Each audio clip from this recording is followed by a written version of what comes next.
હવે આપણે પરિવાર સાથે નથી રહેવું, નોખા થઈ જવું છે. તમારે તો રોજ કામે વ્યુ જવું હોય, આખો દી કામના ઢહડા મારે કરવા પડે છે. જાઓ કહી આવો મમ્મીને કે આપણે નોખા થાય છે. હું અત્યાર સુધી જોઈન્ટ ફેમિલીમાં જ રહું છું.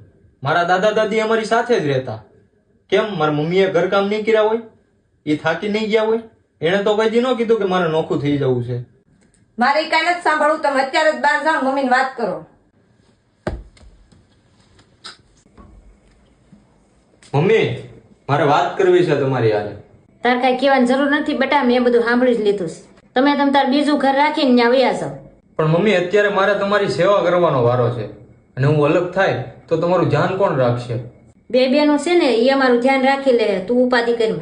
જો બેટા, અમે તો અમારી જિંદગી જીવી લીધી છે, હવે તમારે જિંદગી કાઢવાની છે. તમે સાથે રહ્યો અને ખુશ રહ્યો.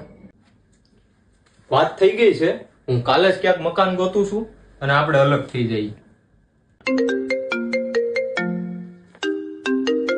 અત્યારે મમ્મીનો ફોન? હા મમ્મી, કેમ આટલી મોડી રાતે ફોન કર્યો? કઈ ઉપાધિ છે? સાંભળ બેટા, ભાઈ નોખું થવાની વાત કરે છે. કેમ?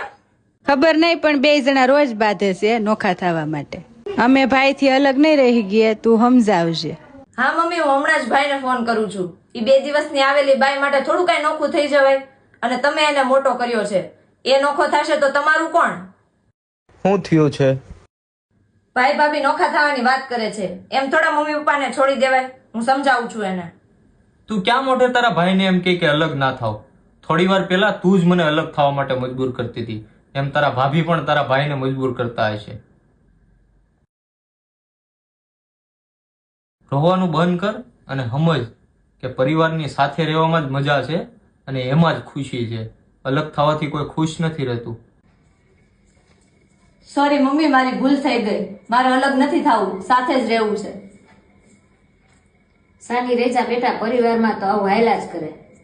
પરિવારની ખુશી સાથે રહેવામાં છે, અલગ થઈ અને જુદું રહેવામાં નથી.